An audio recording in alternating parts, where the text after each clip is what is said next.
sempat berdiri ya. Aku mau kita angkat tangan kita dan angkat tangan kanan. Sama-sama kita katakan. Aku diberkati, aku dilimpahi, karena Allah sanggup untuk menyediakan. Aku diberkati, aku dilimpahi atas sempurna anugerah Tuhan bagiku.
Sebelum kita masuk ke firman Tuhan, mari kita akan persembahan kita.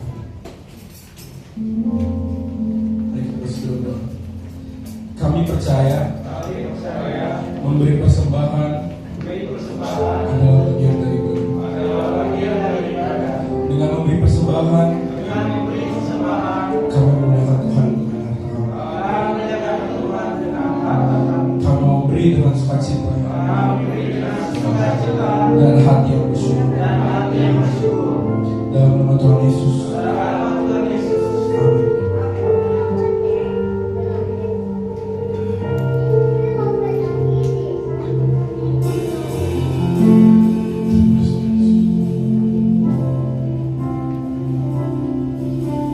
Jiwaku bertanya,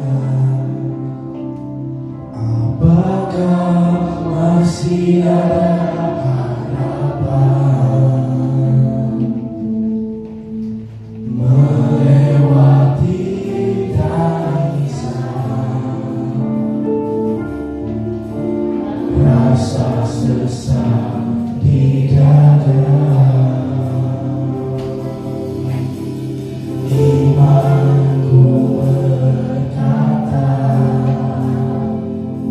Tuhanku pegang kuasa, Dia selalu bekerja,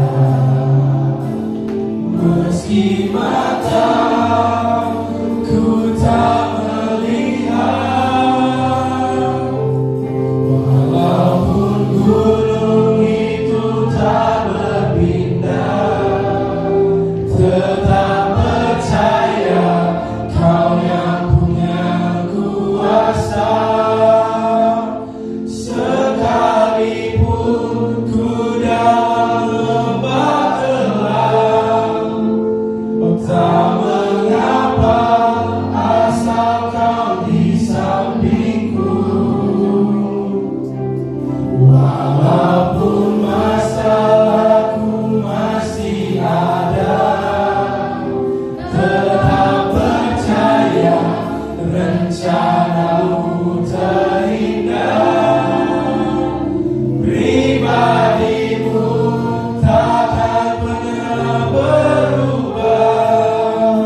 Oh, iman yang aku pegang padamu, Tuhan yang setia.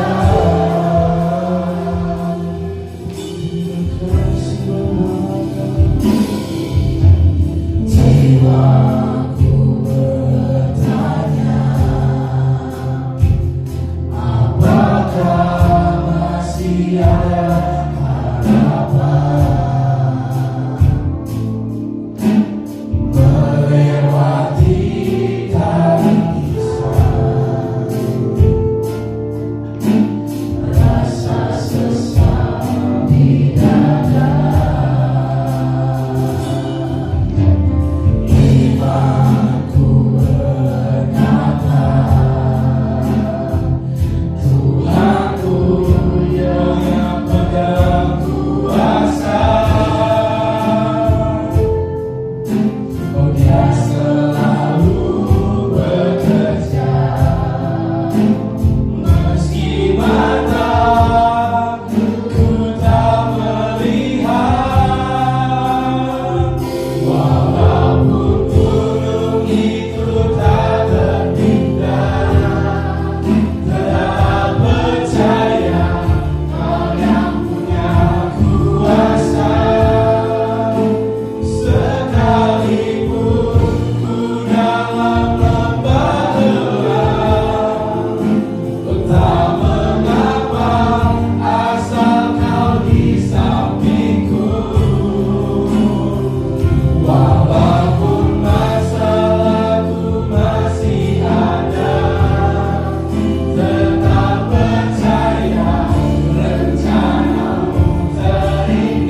kasih Bapa buat kami melihat seperti Hagar yang dibuka matanya sehingga bisa melihat sumur Masyeba itu ya Tuhan. Hari ini kami terus meminta ya Bapa, supaya Kau membuka pikiran kami, Kau membuka mata kami ya Tuhan, sehingga kami melihat dengan mata iman. Kami punya sudut pandang ya Tuhan, kami punya pikirannya Kristus ya Bapa. Hati kami seirama dengan hati Tuhan. Terima kasih ya Bapa, terima kasih Tuhan. Kami bersyukur biar sore hari ini Kau sampaikan ya Bapa isi hatimu untuk semua anak-anakmu di tempat ini, untuk kami ya Bapa. Tuhan, terima kasih ya Bapa. Terima kasih. Haleluya, terima kasih Tuhan. Biar sekarang the best blessing ya Tuhan, berkat-berkat yang terbaik, anugerah cinta, semua yang terbaik ya Bapa. Di sisa yang waktu yang ada, kami sungguh-sungguh menikmatinya ya Bapa. Terima kasih Tuhan. Terima kasih. Kami enjoy hidup kami ya Tuhan. Kami menikmati hidup kami bersama-sama dengan Engkau. Ajaib. Seperti kaki rusa Kau membawa kami berjejak di bukit-bukit yang tajam batunya Tuhan. Kami seperti rusa, kami tetap melompat-lompat bersama dengan Engkau Tuhan. Terima kasih Bapa. Terima kasih. Terima kasih Tuhan. Kau bukan cuma menunggu di puncak gunung ya Bapa, Kau ada di setiap anak tangga gunung ya Tuhan. Terima kasih ya Bapa. Terima kasih. Biar kami semua Tuhan, tidak ada satupun yang tangki cintanya kosong ya Bapa. Semua merasakan cinta Tuhan. Terima kasih Tuhan Yesus. Terima kasih ya Tuhan.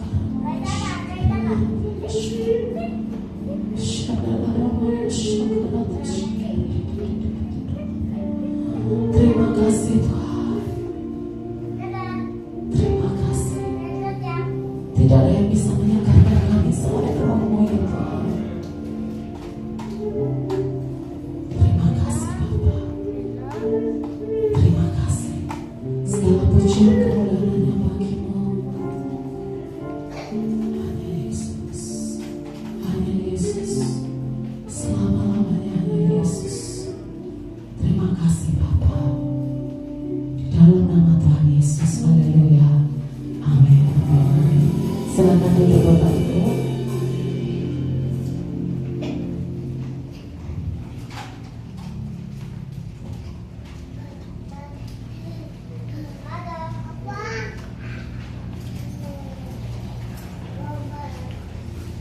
Shalom.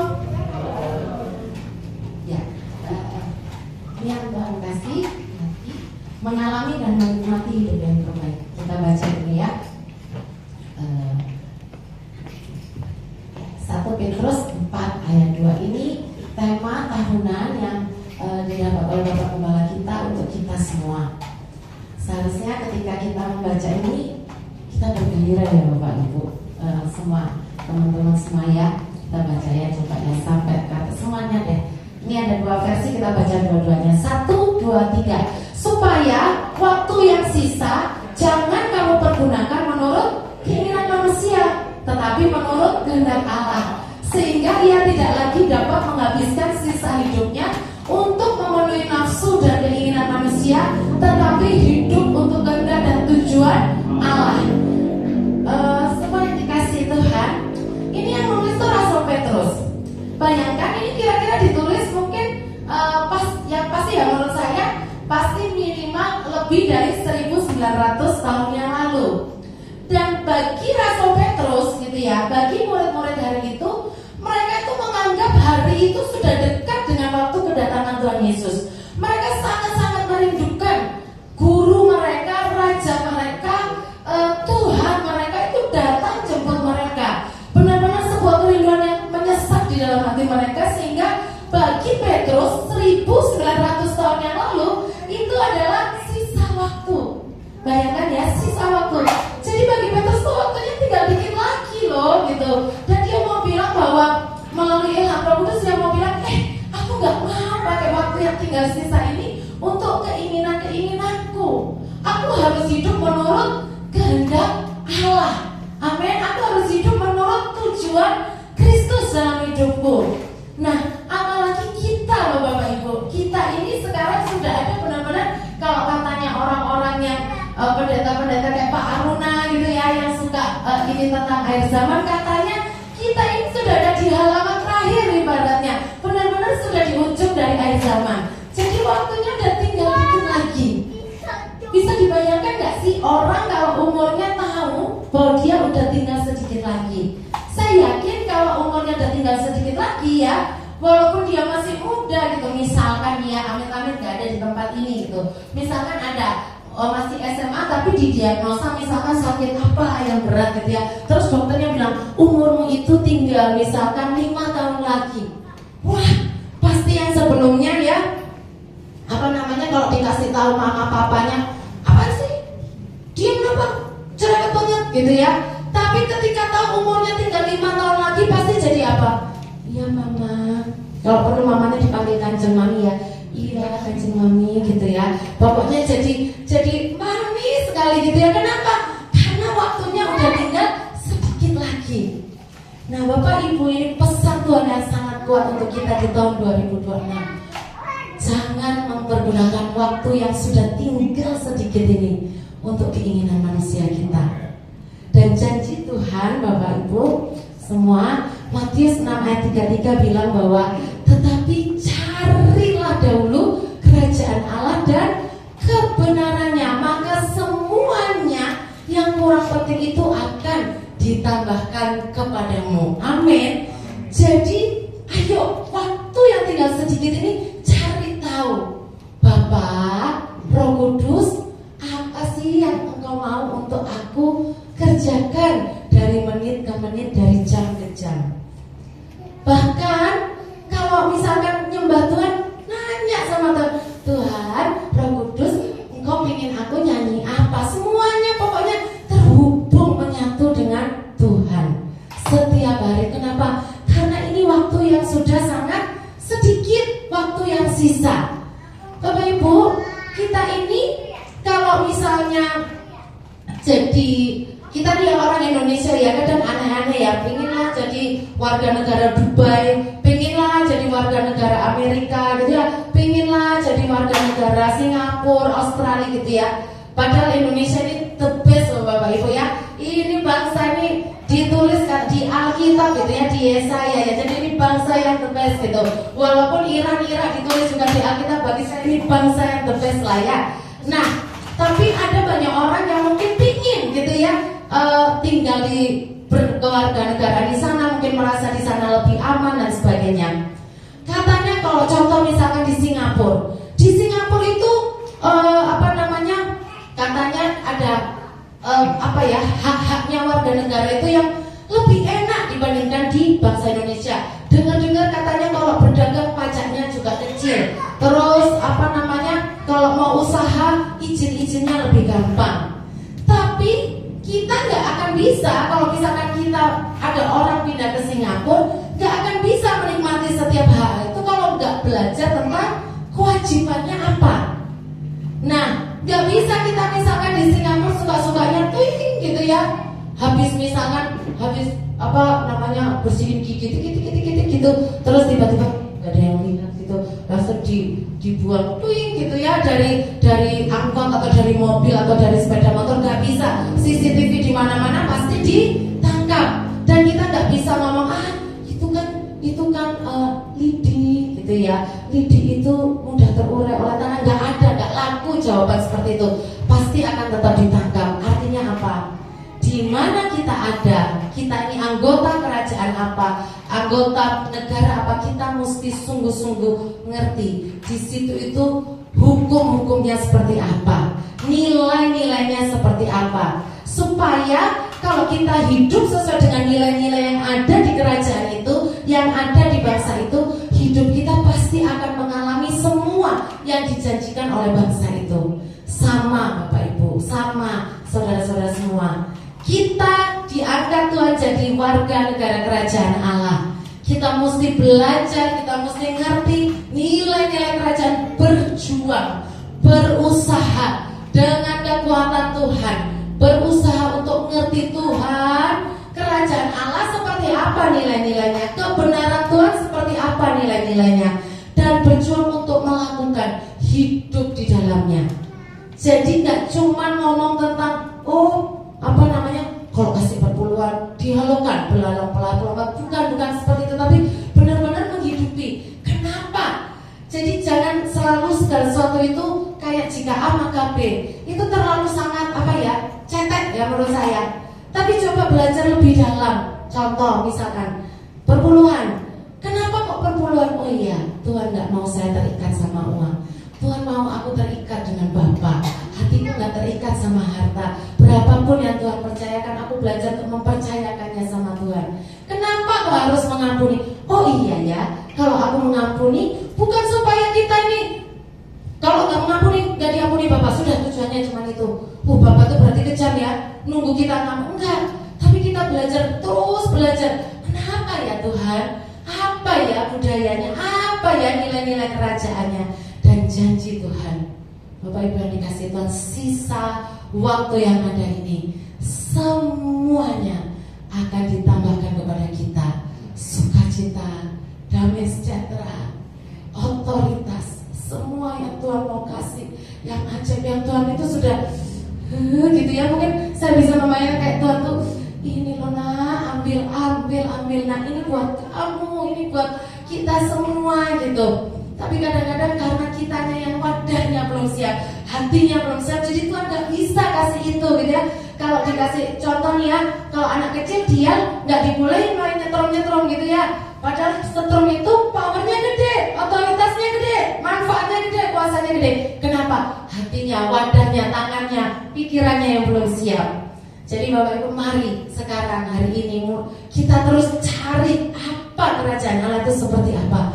Maka semuanya yang kurang penting itu akan ditambahkan kepada kita.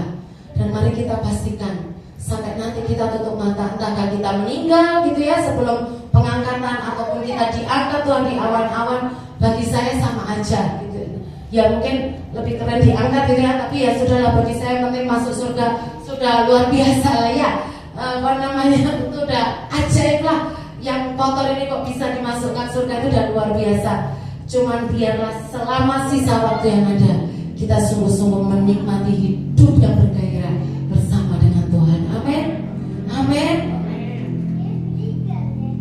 Nah, kita akan belajar dari pribadi Rut. Sekilas tentang Rut ya.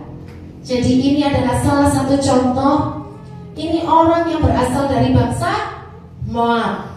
Bangsa Moab adalah bangsa yang dikatakan bahwa di zaman Musa gak boleh ya, bangsa Moab gak boleh ya gabung dengan umat Israel. Ngeri ya, gak boleh gabung dengan umat Israel, jemaat Israel. Dan sampai keturunan, paling tidak sampai keturunan yang ke-10. Tapi Rut, dia gak sampai keturunan yang ke-10. Dia jadi wanita yang namanya wanita Moab, yang bahkan namanya tertulis di jalur nenek moyangnya Tuhan Yesus. Ibu dari raja-raja yang tahtanya akan terus ada dari masa ke masa. Sebuah pembalikan keadaan. Dari yang ditolak, dari yang gak boleh, gabung aja gak boleh gitu ya.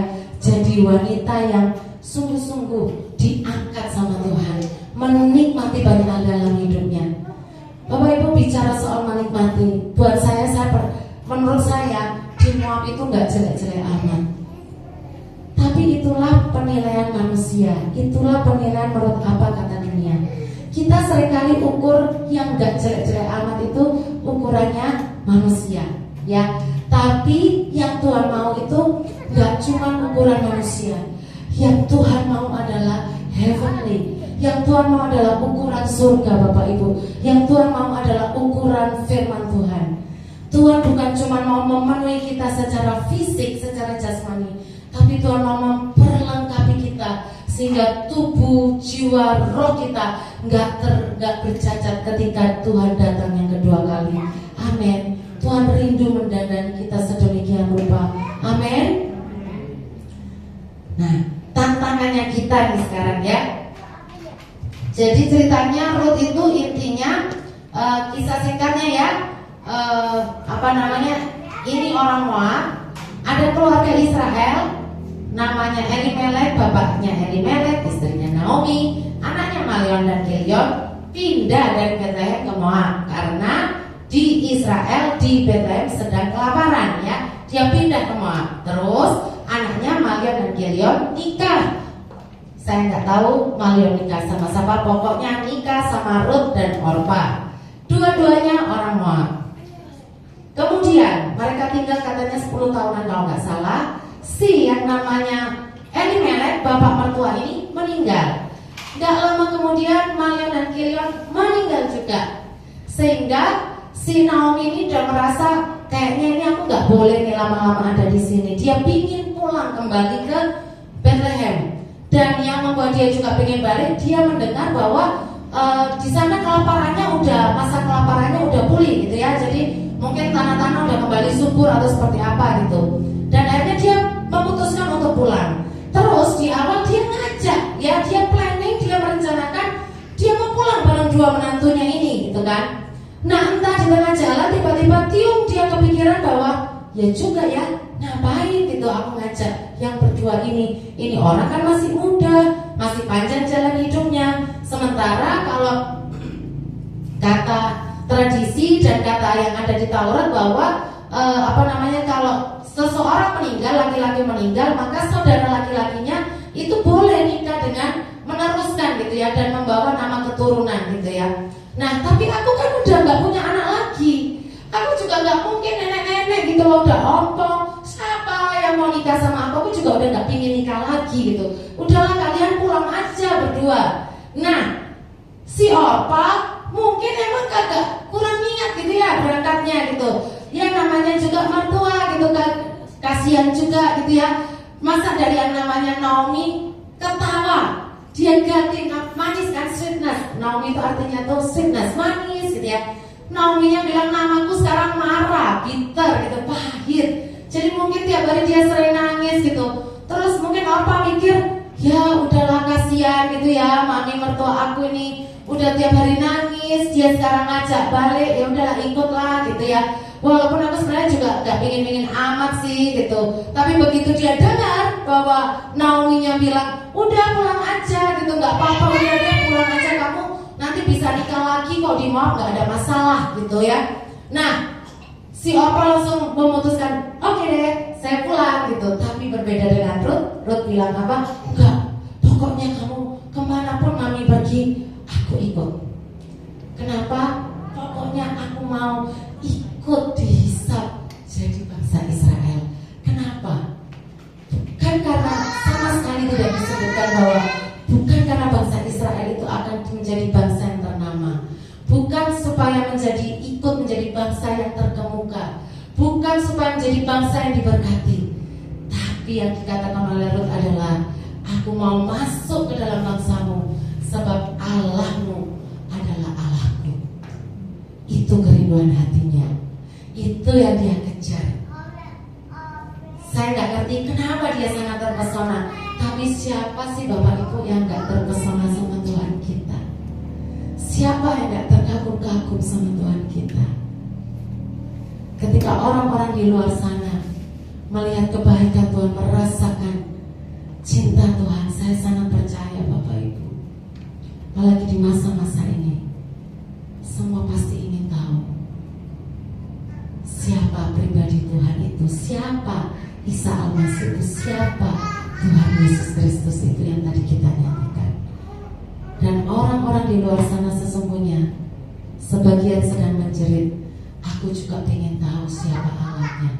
Bisa gak sih? Saya mendengar ada satu orang minggu yang lalu bilang, tapi aku Muslim, boleh gak berdoa pakai nama panggil Tuhan Yesus? Boleh gak berdoa pakai Yesus Kristus? Bapak Ibu, mari. Kalau yang di luar aja pengen tahu siapa Yesus Kristus, kalau yang di luar aja pengen berdoa untuk nama Tuhan Yesus Kristus, ayo kejar Tuhan lebih dari apapun, seperti kisah Ruth tadi. Dan singkat kata, Ruth akhirnya sampai di sana. Dia mesti kerja mau nggak mau. Mami sudah tua, mami sudah nggak kuat gitu ya. Gigi sudah ompong dan sebagainya, makan udah sulit. Jadi mau nggak mau Ruth yang mesti kerja. Rut yang mesti ke ladang, ladang gak punya, mau gak mau. Seperti yang dikatakan di kitab Taurat bahwa ketika musim menuai musim panen, maka izinkan jangan semua yang jatuh-jatuh gak boleh diambil. Biarkan itu dipungut oleh orang-orang miskin dan orang-orang asing. Dan Rut menempatkan dirinya sebagai orang miskin dan orang asing, mengambil itu semua. Dia bekerja dari pagi sampai larut, sampai petang, bekerja sedemikian rupa sesungguh hati untuk bisa menghidupi keluarganya, menghidupi mami mertuanya. Dan ujungnya kita sama-sama tahu seperti yang tadi sudah disebutkan bahwa akhirnya dia diperistri Boaz. Boaz yang udah usia 80 tahun, sudah aki-aki Bapak Ibu ya, sudah tua. Sampai Boaznya bilang gini, diberkati kamu tuh diberkati nak. Kenapa? Dia bilangnya my daughter, bayangin istri dibilang my daughter gitu ya, istri dibilang anakku gitu. Jadi artinya usianya jauh banget. Tapi Rut gak ada masalah. Bagi Rut ini penebus, ini Boaz ini penebus yang akan membawa aku semakin terhisap di bangsa Israel, bangsa yang Allahnya adalah Bapa Elohim. Amin. Mengejarnya sampai seperti itu Bapak Ibu. Dan inilah upahnya, inilah bagiannya. Dan memang itu destininya, itu panggilannya. Dia jadi wanita yang menjadi buyutnya Daud, raja yang dikatakan this is the man after my own heart. Ini orang yang melakukan kehendak Tuhan pada zamannya. Ini orang yang sungguh-sungguh berkenan di hatiku. Amin. Kita lihat ya. Nah, tantangannya kita susah-susah gampang ya ngerti kehendak Tuhan. Ada yang bilang gampang, boleh angkat tangan. Ada yang kadang gampang, kadang sulit. Ya kadang gampang, kadang jelas gitu ya. Kadang iya toh Tuhan kok aneh-aneh gitu kan ya. Jadi tantangannya kita ngerti kehendak Tuhan. Karena memang kita ini kan daging ya, masih ada tubuhnya ya. Terus mengerjakan kehendak Tuhan dengan tepat. Jadi kadang-kadang ini ya, contoh maksudnya gini. Kenapa dengan tepat? Kadang Tuhan cuma bilang gini, kamu ke sana, doakan orang itu buat sembuh. Ini contoh aja ya. Loh, Tuhan Yesus itu metode kesembuhan macam-macam ya. Ada yang dia meludah gitu ya, ada yang dia pegang dan macam-macam. Jadi kita mesti kerjakan segala sesuatu dengan ketepatan. Nah ini tantangannya kita. Oke, sekarang kita lihat ya. Ketaatan sederhana. Yang pertama, apa yang dimiliki oleh Rut, apa yang kita bisa belajar dari hidup Rut adalah kita sebutkan bersama-sama ya, ketaatan sederhana. 1, 2, 3. Ketaatan sederhana. Amin. Jadi gini, apapun yang kita dapat, yang terlintas dalam pikiran kita, kita dengar hari ini firman Tuhan, kita mungkin besok dengar di YouTube gitu ya, atau kita mungkin dengar di komsel, atau mungkin dengar di kebaktian di PPW, apapun juga yang tiba-tiba itu kita tahu, iya ya, aku belum melakukan itu gitu. Bahkan kita dengar kesaksiannya orang dan itu kayak nancep di hati kita. Tiba-tiba kita teringat, iya ya, lakukan saja Bapak Ibu. Apapun yang kita dapatkan untuk ditaati itu taat saja. Itu namanya ketaatan sederhana. Bapak Ibu, masalahnya kita ini bahkan nih ya, kalau belajar dari hidupnya Rut, dia taat, dia sudah berangkat gitu ya, tanpa dia ngerti di sana itu seperti apa. Dia mau kerja apa dia juga nggak tahu pasti. Nanti apakah ada yang memperistri dia juga nggak tahu pasti.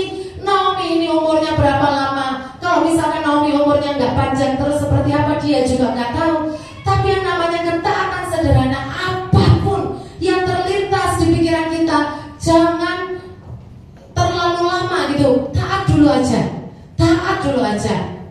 Selama itu masih tidak bertentangan dengan firman Tuhan, taat saja. Amin.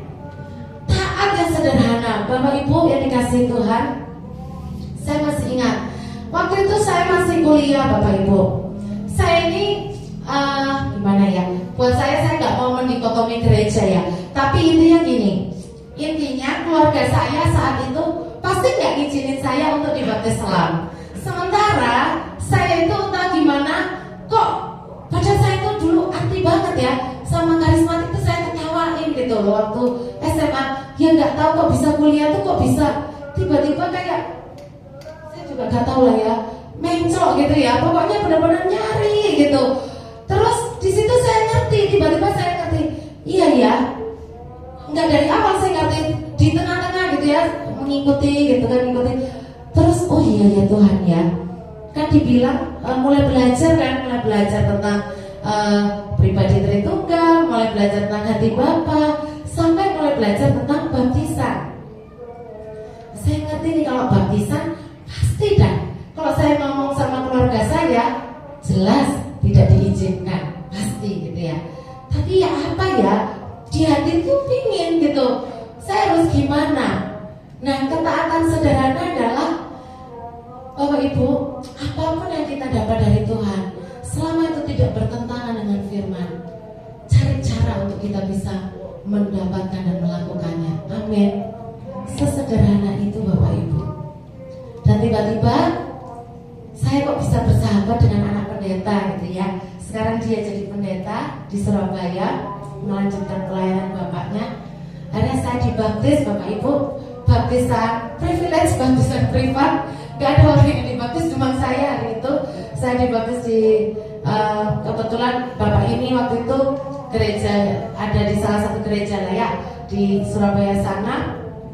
Nah, saya dibaptis di situ gitu ya, dimasukin di kolam renang dan selesai gitu di kolam baptisan di gereja itu gitu.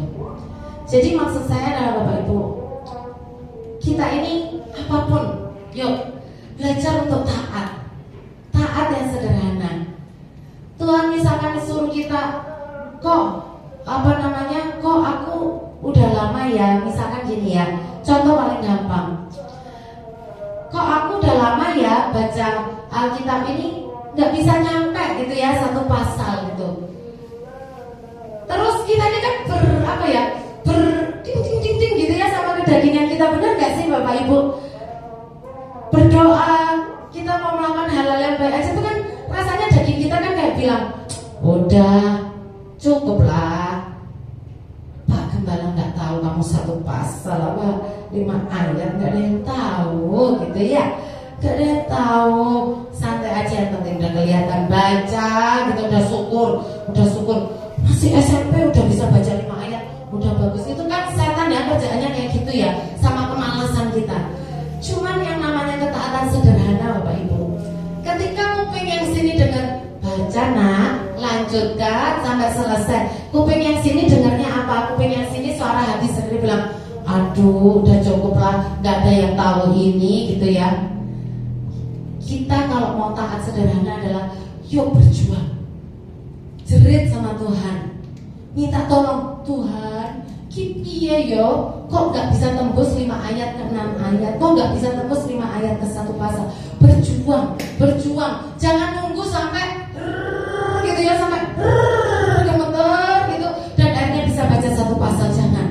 Tapi benar-benar berjuang, minta tolong sama Tuhan dalam apapun juga. Itu yang namanya adalah ketaatan sederhana. Apapun yang kita dapatkan untuk ditaati, taat saja. Nah, Bapak Ibu yang dikasih Tuhan, ini saya rada gak enak ya kalau ngomong di pagi tadi gitu. Tapi saya melihat gini ya saya belajar dari hidup saya sendiri dan hidup banyak orang. Bapak, di sini banyaknya anak muda ya, banyak yang belum menikah. Siapa di sini anak muda yang udah menikah? Gak ada ya? Gak ada. Oke, kalau Citin bukan anak muda lah ya. Nah, anak muda di sini kebanyakan belum menikah, masih muda di sini ya. Yang saya lihat tuh begini loh Bapak Ibu, teman-teman semua, semakin kita dari awal, dari muda taat, itu jalan-jalan kita akan semakin lebih banyak menikmati anugerah Tuhan. Itu yang saya lihat. Saya bukan mau menghakimi, saya sendiri juga bukan dari kecil, enggak juga gitu ya. Tapi saya lihat ada teman saya yang jauh sejak dari muda, mungkin dari SD atau dari SMP gitu ya, sudah kenal Tuhan, mungkin sudah benar-benar cari Tuhan, benar-benar dia kejar Tuhan. Hidupnya tuh jauh lebih bisa, lebih gini. Saya bukan bilang semuanya mengalami struggle, pergumulan, semuanya mengalami pergumulan. Tapi rasanya ketika kita taat dari muda, taat benar-benar sungguh-sungguh, hidup sungguh-sungguh lurus, berusaha seluruh-seluruhnya sama Tuhan. Ketika kita dewasa, itu rasanya walaupun ada banyak struggle, kita akan lebih otot-ototnya itu udah lebih terlatih, otot-otot imannya. Jadi saya mau bilang buat semua yang masih muda hari ini, yuk putuskan. Ini waktu udah gak banyak. Putuskan untuk gak kompromi sama apapun. Putuskan untuk jadi pribadi yang radikal. Putuskan untuk iya di atas ya, tidak di atas tidak. Amin. Amin. Banyak sekali teman-teman mungkin bisa bilang, udahlah sekali-kali gak apa-apa lah, gak apa-apa, gak apa namanya, baca Alkitab, doa Zoom, apa itu gitu ya, ikut ibadah, ngapain, apa namanya, kamu udah tahu ini sekarang udah gak zaman Blackpink kali ya, saya juga gak ngerti ini sekarang zamannya apa gitu aja gak ngerti gitu ya. Tapi yuk di sisa waktu yang ada ini benar-benar kita semua khususnya masih muda ini, yuk radikal, ikut Tuhan sungguh-sungguh, gak akan menyesal. Gimana saya ngomongnya gini, bagaimanapun handphone, wifi, sosmed itu dipakai iblis, bagaimanapun suka tidak suka. Tapi kita anak Tuhan harus manfaatkan sosmed, betul, untuk kita bisa WhatsApp firman Tuhan buat teman-teman yang gak kenal Tuhan, kasih kata-kata semangat. Kalau ada firman ya kita pasang dan seterusnya. Tapi di sisi yang lain, iblis sedang kerja habis-habisan untuk gempur anak-anak muda. Karena anak-anak muda ini yang kadang-kadang pengalaman hidup belum terlalu banyak. Tapi sekali lagi hari ini Tuhan mau ingatkan, yuk jadi orang yang radikal bagi Tuhan. Benar-benar radikal buat Tuhan. Kejar Tuhan, kejar Tuhan. Jadilah aneh sejak masa muda kita, gak masalah. Kita akan menikmati banyak hal karena waktunya sudah gak lama lagi. Jangan sampai nanti kita nyesel. Kita mungkin bisa bilang nanti deh kalau udah kerja, nanti deh kalau udah umur 25, ketelatan. Kalau belum pengangkatan sih gak apa-apa ya. Tapi kalau ikut masa kesusahan besar kan sedih ya. Dan masa kesusahan besar itu sungguh ada. Sungguh-sungguh ada. Sungguh-sungguh ada. Semuanya sedang dipersiapkan ke arah sana. Yuk kita sungguh-sungguh benar-benar dekat sama Tuhan. Amin. Amin. Jangan sampai satu pun di tempat ini, khususnya anak-anak muda, jangan sampai satu pun ada yang terhilang. Amin. Jangan soal-soal kuku. Tuhan akan muntahkan orang yang soal-soal kuku. Panas-panas sekalian, menyala sekalian, habis-habisan sekalian. Amin. Kalau sudah waktunya, bagaimanapun Tuhan adalah Allah yang adil. Bagaimanapun Tuhan adalah Allah yang adil. Tuhan gak akan pandang, oh ini anaknya si ini, kasihan mama papanya sudah habis-habisan buat Tuhan. Ya sudahlah, gak ada begitu. Gak gandeng-gandengan. Imanmu, perjalananmu dengan Tuhan akan menentukan banyak hal. Apakah kita tertinggal atau kita menikmati surga yang kekal dan mulia. Amin. Amin. Ya sedikit menentukan gak apa-apa lah ya sekali-kali. Next.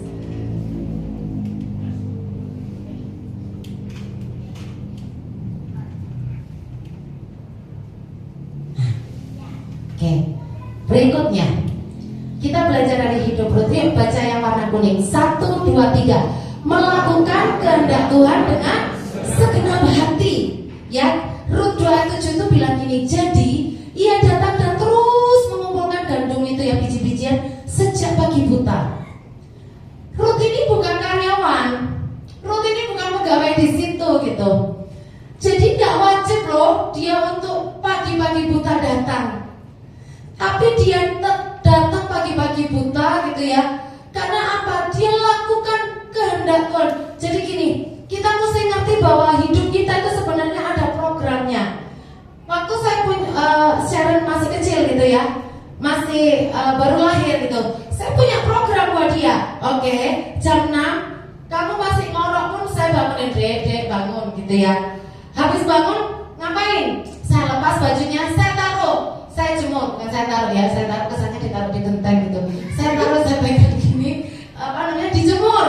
Berapa lama? 10 menit cukup, nanti kering gitu kan. Habis gitu, setelah itu diapain? Oke, program berikutnya adalah saya bawa ke tempat tidur ngapain? Pijat ringan 5 menit aja, kelamaan nanti patah tulang-tulangnya ya, masih ringan. Habis itu setelah dipijat ringan ngapain? Dimandikan.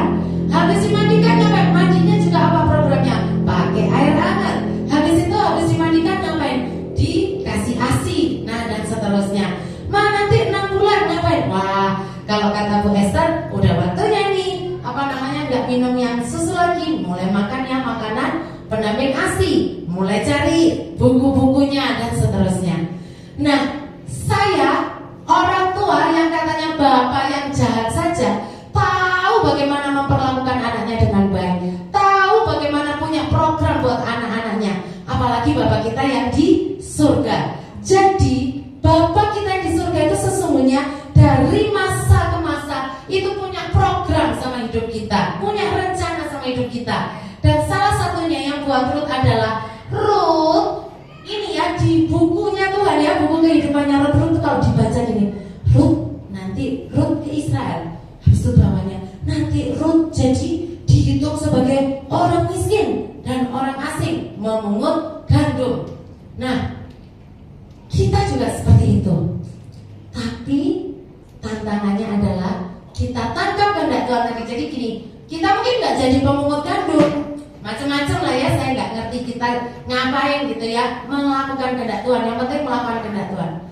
Nah, kemudian berikutnya adalah jangan lakukan kehendak Tuhan itu asal-asalan. Lakukan kehendak Tuhan dengan segenap hati. Nah, segenap hati itu seperti apa? Gini loh, kerjakan dengan pemikiran minimal ya. Buat kita sendiri, gimana sih ini caranya? Kalau aku ngerjakan ini itu supaya hasilnya tuh mantap. Contoh, Pak Gembala suruh kita baca berapa pasal tiap hari? 1. Kita mungkin nggak dijelaskan bacanya seperti apa. Apakah bacanya dalam hati, gitu ya, atau bacanya dibaca maka ding gitu ya. Setelah dibaca diapain? Direnungkan dan seterusnya. Mungkin kita yang tiap minggu dikasih tahu sama mungkin Bu Mega atau Kristen atau siapapun yang membawa pengumuman di sini, baca 1 pasal. Tapi mengerjakan dengan pemikiran bagaimana supaya hasilnya mantap itu, coba kita renungkan, kita pikirin gini. Kira-kira ya, supaya pembacaan firman ini, katanya kan Tuhan itu ada penabur-menabur di tanah yang subur, dan benih itu adalah firman. Jadi kalau tanahku subur, hatiku subur, maka aku akan berbuah. Berarti kalau aku baca 1 pasal ini, buahku pasti ada, asalkan tanahnya subur. Nah, supaya tanahku subur itu seperti apa ya Tuhan? Jadi segala sesuatu tuh coba dikerjakan dengan dipikir ini supaya hasilnya bagus tuh seperti apa. Kalau kita sekolah dipikirin, jangan ya sudahlah, wah, ayo Sarah bangun, wah ya mami bangun, habis itu mami besok hari ini ada pelajaran IPA IPS ya bodoh amat. Fisika kimia dicatat di 1 buku, cuman bawa 1 buku jebret. Di sekolah juga ngantuk-ngantuk. Enggak begitu melakukan kehendak Tuhan dengan segenap hati. Melakukan kehendak Tuhan dengan segenap hati itu dipikirin, gimana ya caranya biar kalau aku sekolah ini hasilnya mantap. Gimana ya supaya kalau aku misalnya jadi multimedia hasilnya mantap. Gimana ya kalau aku bawa persembahan hari itu biasanya mungkin sekian, tiba-tiba 100 juta kalau tiap kali aku bawa persembahan gitu ya. Dan amin dan seterusnya. Gimana ya caranya aku jadi asyir ini loh. Kalau aku jadi asyir itu gimana supaya hasilnya mantap? Hasilnya mantap tuh apa? Orang yang tadinya datang itu dengan jengkel gitu ya, di mobil atau di kendaraan udah tengkar gitu sama istrinya. Papa ini, mama ini makanya orang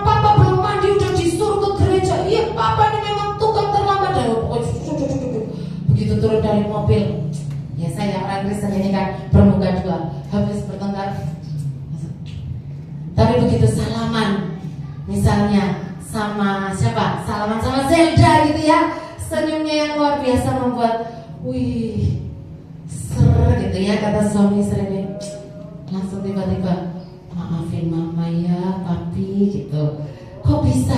Ya tadi habis salaman sama Zelda, tiba-tiba kayak disiram air hatinya, gitu ya, kayak disiram cinta Tuhan hatinya mama.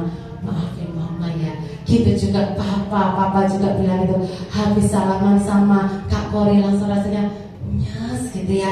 Nanti kalau pulang salaman lagi.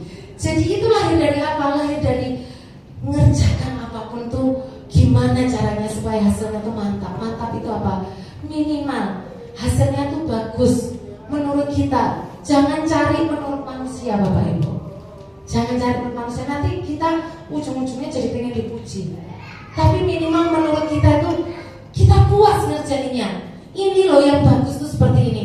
Dan lebih bagus lagi kalau kita mikirnya bagaimana bagus menurut Tuhan. Amin. Itu namanya segenap hati ya. Amin. Dan jangan musiman, jangan on off, jangan tergantung suasana hati. Oh lagi ore-ore gitu ya, temannya lagi banyak, maka salamannya sebagai hasil haleluya, shalom, waduh, hosana, haleluya, semua kata-kata bahasa Israel disebutkan. Tapi kalau misalkan suasana hati lagi jengkel gitu ya, lagi habis tengkar misalkan sama siapa gitu kemarin gitu ya, lagi baper-baperan gitu ya, maka nyalaminya juga cepatlah nih, kok nggak habis-habis ini tamu gitu ya, nggak habis-habis ini orang datang gitu. Jangan on off, jangan musiman, itu namanya segenap hati. Amin. Mau segenap hati? Amin. Amin. Ya. Next.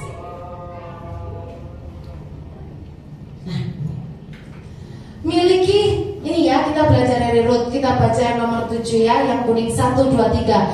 Hati yang tahu diri dan mengucap syukur. Kita itu nih baca dulu ya, Rut 2 ayat 8 sampai 10. 1, 2, 3. Sesudah itu berkatalah Boas kepada Rut, dengarlah dahulu anakku, tidak usah kau pergi memungut jelai ke ladang lain, dan tidak usah juga kau pergi dari sini, tapi tetaplah dekat pengerja-pengerjaku perempuan. Bapak Ibu, teman-teman semua, kadang-kadang kita itu jadi orang itu tidak bisa melihat sebuah pemberian sebagai sesuatu yang berharga. Karena apa? Kita udah punya keinginan sendiri gitu. Tapi mari belajar untuk menyikapi semua pemberian, semua berkat, punya hati yang, makanya ada lagunya ya, hitung berkatnya setiap waktu gitu ya. Kenapa? Karena ketika kita bisa tangkap ini berkat dari Tuhan, kita akan tahu punya hati yang bisa ucap syukur. Dan bagaimanapun hati yang mengucap syukur itu menyenangkan hati Tuhan. Bapak Ibu, ketika Rut mendengar perkataan Boas ini, apa yang dilakukan oleh Rut? Dia bersujud, benar-benar bersujud sampai ininya ke tanah, ke Boas. Saya bukan bilang kita harus nyembah-nyembah manusia, bukan. Tapi itulah rasa gratefulnya dia, itu gratitude-nya dia, itu rasa terima kasihnya dia. Bisa dua pilihan kok. Ketika mungkin kita di posisi Rut mendengar seperti ini, kita bisa bilang ini, ya tetap aja gitu ya. Boasnya kan bilang ini, Rut, nah besok kamu nggak usah, kamu tetap aja mungut di sini, nggak usah pergi ke ladang yang lain. Kamu tetap dekat pekerja-pekerjaku perempuan. Kalau kita tidak bisa tangkap ini sebuah privilege, ini sebuah anugerah, ini semua berkat dari Tuhan, maka kita mungkin akan berpikir, ya sama aja, besok tetap kerja-kerja lagi kok, besok tetap capek-capek lagi kok. Ya sama sih, memang di Boas gitu ya, dilindungi gitu, ada karyawan-karyawan yang baik, tapi tetap aja kerja.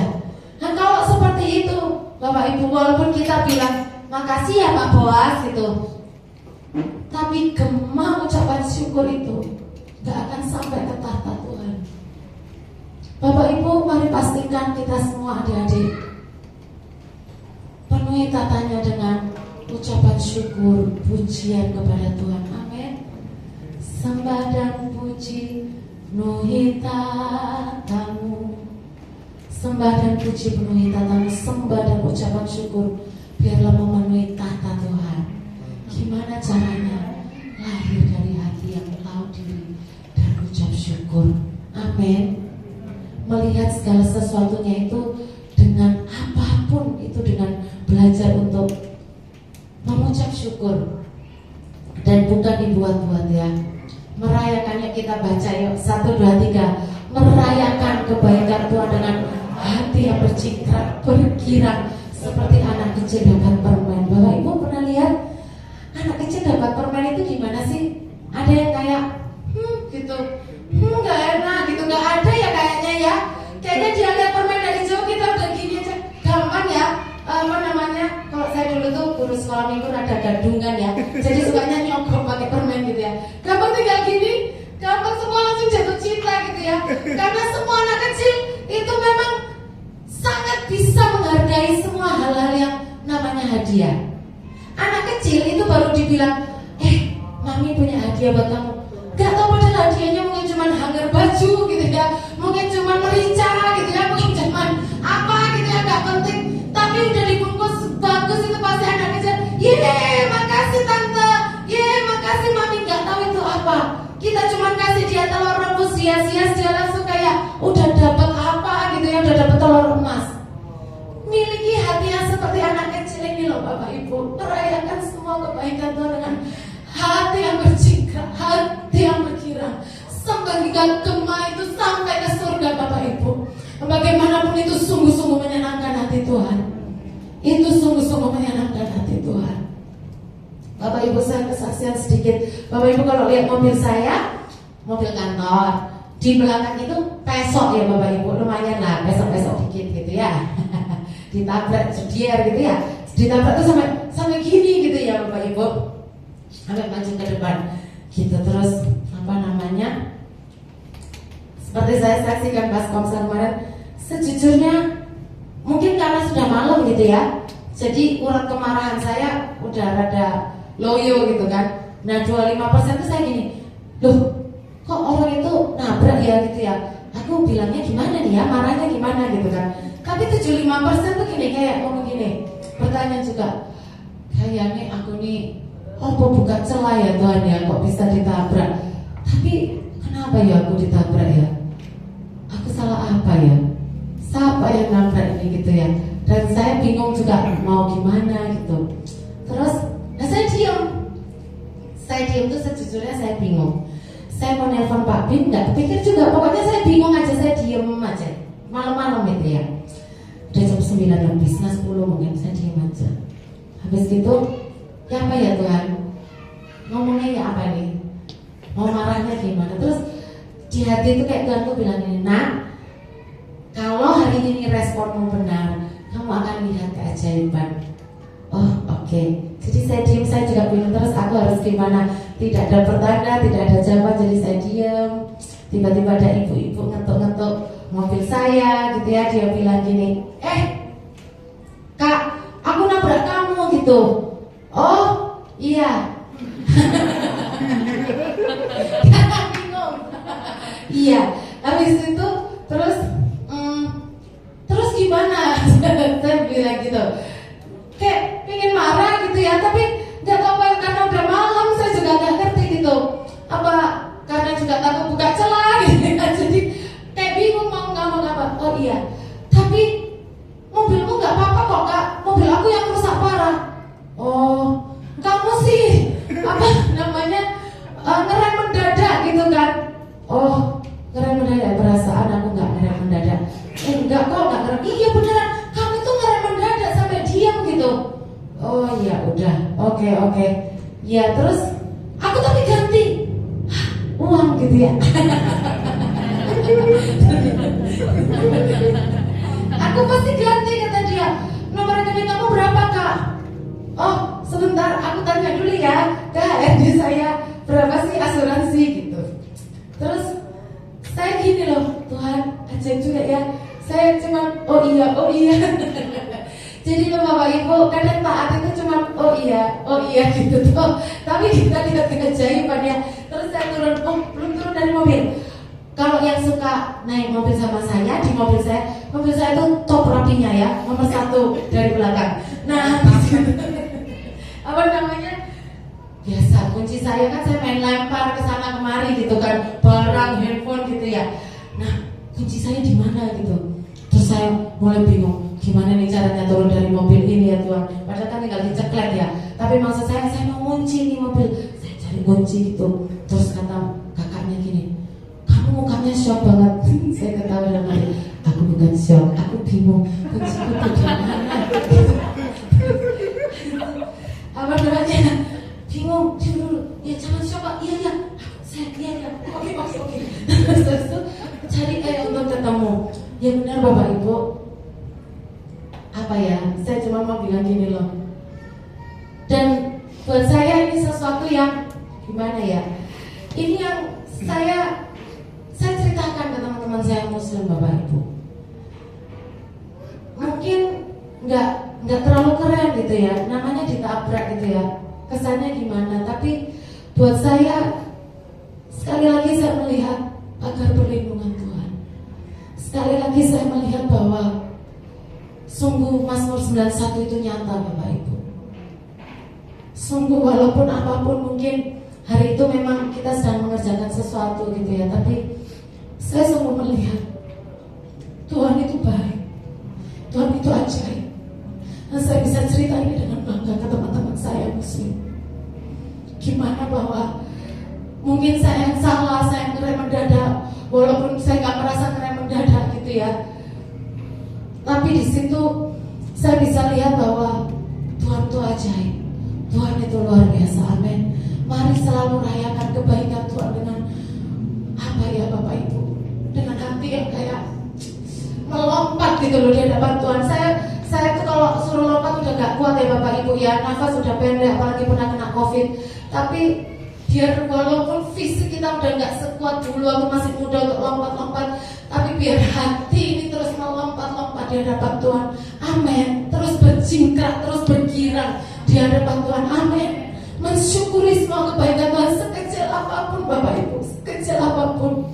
Bapak Ibu, hari itu saya ditugasin Pak Rofli sama Ibu untuk bawa doa malam hari Jumat. Kebetulan waktu saya lupa ya Bapak Ibu, waktu itu pergi mungkin apa gimana aku lupa, saya lupa. Oh ya pergi. Terus saya tuh pulang dari Cikande. Ya itulah ya nakalnya saya, bukan nakal sih, mungkin saya nggak nanya Tuhan gitu. Harusnya pagi itu saya nanyakan Tuhan, aku ke Cikande atau ke Sentul. Padahal kan udah tahu saya tuh tugas gitu ya. Kalau ke Cikande ini ada di ujung bumi ya. Boleh kalau mau dicoba nyetir ke Cikande sekali-kali ya. Cikande itu Tangerang masih terus hampir Merak sana ya, hampir Cilegon sana. Nah, saya berusaha pulang udah cepat, jam 4 saya pulang. Terus saya lihat di WhatsApp bilang berapa jam? 4 jam. Normalnya berapa jam? 2 jam 15 menit. Nah, saya lihat 4 jam, saya kan mulai mikir, kalau WhatsApp sampai bilang 4 jam itu berarti ada kemacetan yang abnormal. Kalau ada kemacetan yang abnormal, itu berarti yang 4 jam itu bisa berkembang. Dan saya pengalaman beberapa kali bisa berkembang jadi 5 sampai 6 jam. Saya pernah dari Cikande jam 4, saya nyampe di rumah jam 10:30 itu pernah. Nah, saya mulai mikir kan, gimana ya? Apa saya bilang dulu, sebenarnya kuliah ya, izin tapi siapa minta tolong siapa? Terus saya bilang Tuhan aku harus ya apa gitu. Nggak apa-apa, kalau misalkan minta tolong diganti, saya nyerahkan ke Bulia apa gimana gitu ya, apa ya Tuhan. Terus inilah yang saya dapatkan di hati. Tuhan tuh bilang gini, kamu doa gitu ya, doa. Terus ada sebuah doa yang Tuhan kasih di pikiran saya, dan udah saya ucapkan aja gitu ya. Intinya doa itu tentang menerobos kemacetan lah ya. Saya ucapkan gitu ya Tuhan, gini saya biar kuasamu, Engkau yang berperan di depan menerobos kemacetan dengan bala tentaramu, bala tentara surga segenap malaikat gitulah ya. Dan ajaib loh Bapak Ibu, yang dibilang 4 jam, saya tuh jam 7 udah nyampe, saya bisa isi bensin lah, saya bisa ke toilet dan seterusnya. Nah, saya mau bilang seperti ini Bapak Ibu, dan itu sangat apa ya, buat saya kayak pengalaman bersama dengan Tuhan. Mari kita nikmati setiap hari itu. Mungkin kita nggak tiap hari gitu ya, Tuhan bawa ke pengalaman-pengalaman yang rada-rada gitu ya. Tapi biarlah apapun yang Tuhan kasih sama kita, kita bisa tangkap ini kebaikan Tuhan, Bapak Ibu. Amin. Dan percayalah bahwa ketaatan itu akan membuka kita kepada hal-hal yang lebih besar ke depan. Amin. Amin ya. Kita berdiri bersama, kita baca Yesaya 48 ayat 18 ya, terakhir.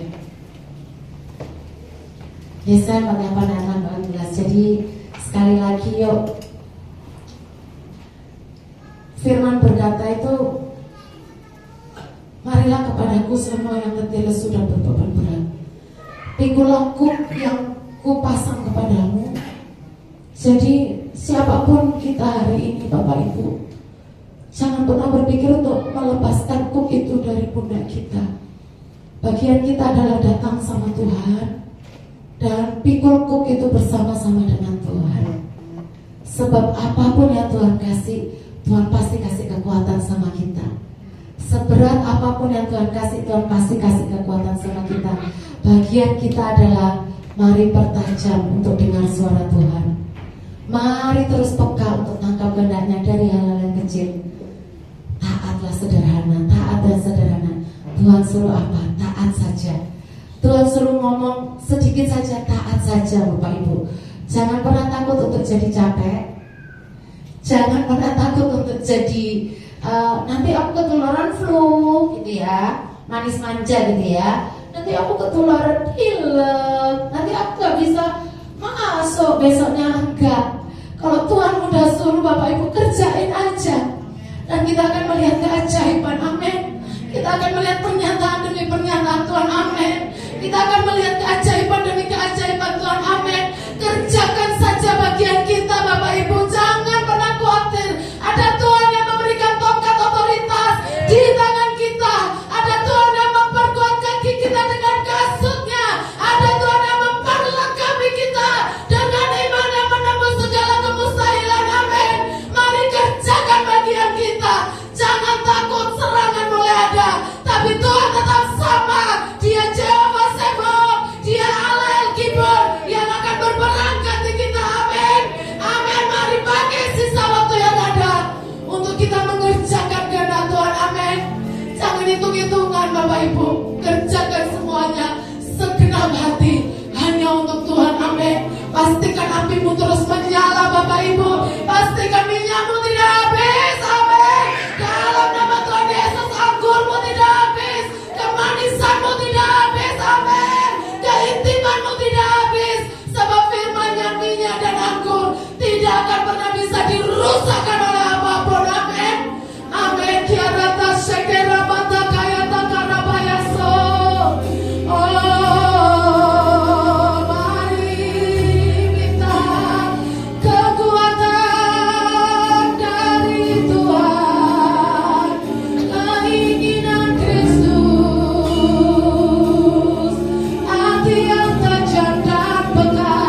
membuat hati kami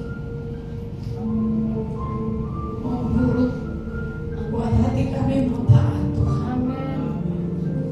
Kami gak mau pertimbangkan apapun selain hati-Mu, selain perasaanmu, selain pikiranmu Tuhan.